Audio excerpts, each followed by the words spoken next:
Hello and welcome to the Coach Hughes Show. It's a weekly conversation with head football coach Tyler Hughes, talking about last week's game and the week ahead.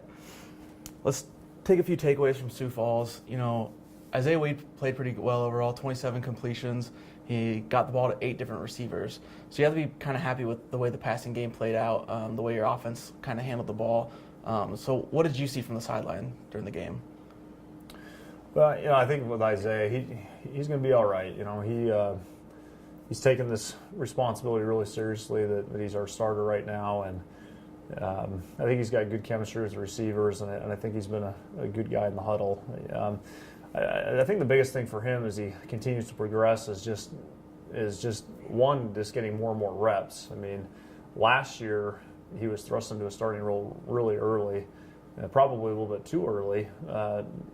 And that was more as a result of some injuries and different circumstances. But at the same time, he made some good plays and did some good things. And then as we went into this spring, originally the goal was going to be that we might try to redshirt him.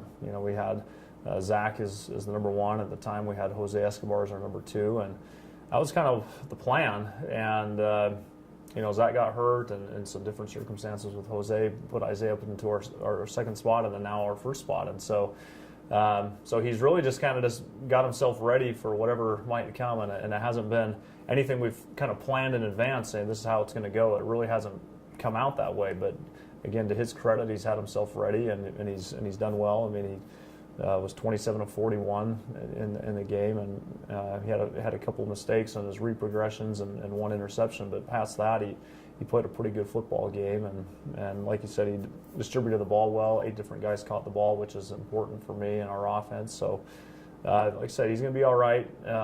We're looking forward to seeing him progress and get better and better. Defensively, we spoke after the game a little bit about how, some of the mistakes were correctable mistakes. Mm-hmm. So it's not a system thing. It's, a little bit of mental lapses, a little bit of missed tackles here and there.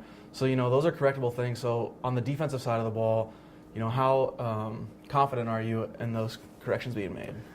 Well, very. I mean, like we were 5 of 12 on third down, which is our best game on third down this season. And we've played a couple of pretty good offenses, and Sioux Falls was a great offense.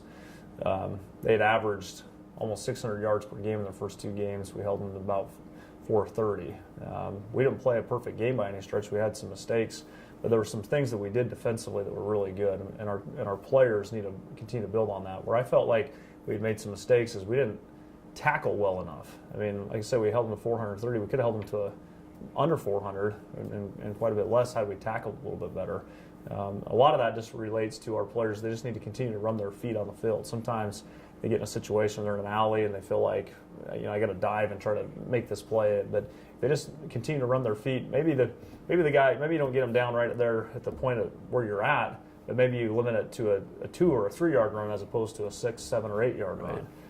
The other thing too is sometimes like we'll try to commit to making a tackle too early, and or what we really just need to do is string the play out and stay alive so the pursuit can get there. And so those are some of the things that fundamentally that can get a lot better. I think if we do that going forward, we'll be a significantly better defense. But I think in terms of the system, I think the kids get it, and we didn't have many missed assignments. It was more just some of those tackling and pursuit issues that I was just referring to. You talk a lot about how it's a 3-pronged game, offense, defense, special teams, mm-hmm. and Aaron Liddell comes out, and he's been a constant over his career here. He's had a good career, and 3 punts and averages 67 yards a punt. So how important is that, the field position and everything on that? Well, Aaron, and I've said this a number of times, Aaron takes a lot of pride in his work. Frankly, he's probably the worst coached player in our whole program. I work with him a little bit, but he doesn't get the daily attention. Now we have a great volunteer coach, Coach Josh Roberts, that works with him. And when he's there, he does a great job. But then he can't be there all the time because he's a full-time guy on the Air Force Base, and so half the practices he's hardly getting coached. And so when I say worst coach, that's what I'm referring to. It's more on our part of our full-time staff that just doesn't train him as well as he probably even could be. So Coach Roberts does a great job with him when he's here, and Aaron loves working with him. And then Aaron, for his part, just really has kind of developed himself a routine that he's really done for the past 5 years in the program prior even to me getting here. And really, as I said, really cares, puts a lot of work into everything. And he's a guy that really cares about the team result too. I think sometimes a specialist, because they only play in those certain instances, they don't get the flow of the game as well as Aaron does. And so I think that allows him to make good punts and kicks when necessary, because he understands what's at stake every time he takes the field. So we're fortunate to have him, and he's doing a good job. You traveled to Upper Iowa this week for the 4th game of the season. You went to Wayne, Nebraska already, and now you're going a little bit further to Fayette, Iowa. What are the challenges in those long road trips? Well, I think one of the biggest things is, we'll leave early Friday morning and drive throughout the day. You got a lot of big guys on the college football team, and they're crammed into those buses, and it can just get, honestly, just kind of uncomfortable, and so you try to get guys out of the bus and stop, regularly, so they can get their legs out, and stretch out a little bit.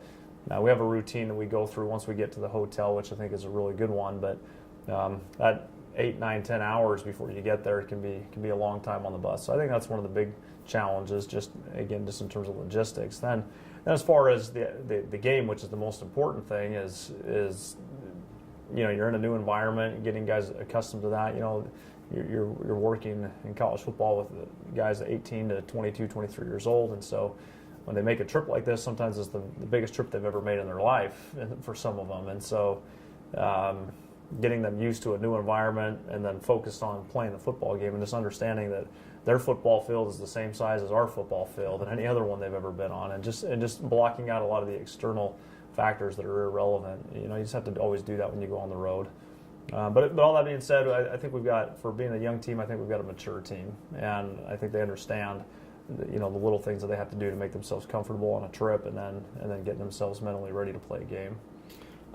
You kind of had to grind one out against Wayne State there, and Upper Iowa has 3 losses on their season so far, but all of those games have been really close in the score. Yeah. So if it's another one of those grind out games, how important was that Wayne State game to this team, that they know that they can win in those kind of situations? Yeah, it's very important. I think that's where you learn the most, is when you get it right in a critical moment, which is what our guys did against Wayne. So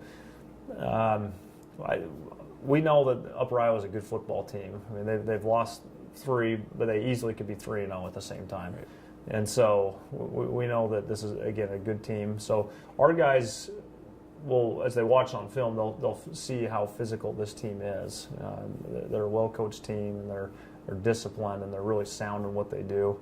And again, they're very physical. So it most likely will be a grinded-out game, and our kids need to rise up to that and just be ready for whatever situation comes at the end of the game. I mean, whether it's a field goal opportunity, playing 2-minute drill, there's all sorts of things that could potentially happen with clock and timeouts and everything else with a tight score. So our guys just need to be alert to that and be ready to play it whenever it comes up, whatever that situation is. We saw a couple of new players score for you guys last week. Jacob Lopez, he had a touchdown last year, got a few touches, 5 carries, 24 yards. He didn't lose any yards, kind of a power back kind of kid. Is he kind of a situational player, or are we going to see more of him this season?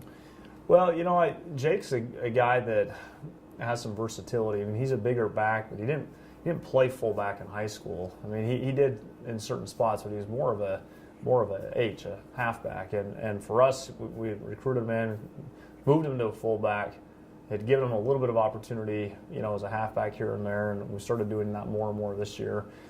Jake's a good enough athlete that we can move him back there and get him some carries. So that's something that we'll look at continuing to do. He has some versatility. He's also a guy that's physical and helps as a fullback. So he's got to be able to do both things, which he's done. So we'll continue to use him in different spots. People kind of look at like a big back and they automatically go, oh, he's the short yardage guy. I don't necessarily look at it that way. I think he's talented enough that he can be in the open field and work. So I think we could really see him at really any point in the game as the season goes on. Right, he almost averaged 5 yards a carry, got a big 9-yard run for you guys and everything. Yeah. So he should be pretty good. Cordell Pimienta, is that how you pronounce his name? Pimenta. Pimenta. So he got 3 catches, 63 yards, and a touchdown as well. And that's his first reception of the year, freshman kid. But he's a big 6'1" target. So you think that he's kind of coming into his game as the season goes on? Do you think we can see more from him as well? Yeah, Cordell, true freshman, and he was doing well for us in camp, and he had a hamstring injury that slowed him down for about 10 days, and so that limited his progress that we wanted to have him have during camp. So the first couple of games, I mean, just we knew that he had the ability to play, but he just wasn't quite ready, with the playbook and the mental side of things, just because he had missed all those reps in practice early on. So last week, Coach Leday, he did a good job just getting him ready and really coaching him up and making sure that he was mentally sharp. And I think for Cordell's part, obviously he's got to go out there and perform and do the job, which he did for the most part. And so we'll continue to try to find opportunities for him. I mean, I always tell players, we're going to give you one opportunity here. And if you do well in that one, then we'll give you 2. And if you do well in those, then we'll give you 4. And that's just kind of how it works. So for Cordell's part, we gave him a small package of things to do well in. He did it. So we'll I'm sure, continue to expand, different roles for him, because he's a guy that can definitely help us as we, go forward this season. 3 games into the season so far, 1-2 record. And those 2 losses come against 2 really good teams, both in the top 15 in the rankings when you played them. Where do you think your team is sitting right now? Well, I think that our kids have seen and felt when they play really good football that they can play with anybody. What we're limited in right now is, against Mankato and against Sioux Falls, is we played about 50 really good minutes, and then we played about 10 minutes of not so good football. And then those 10 minutes, of course, were the difference in the game by, a decent scoring margin.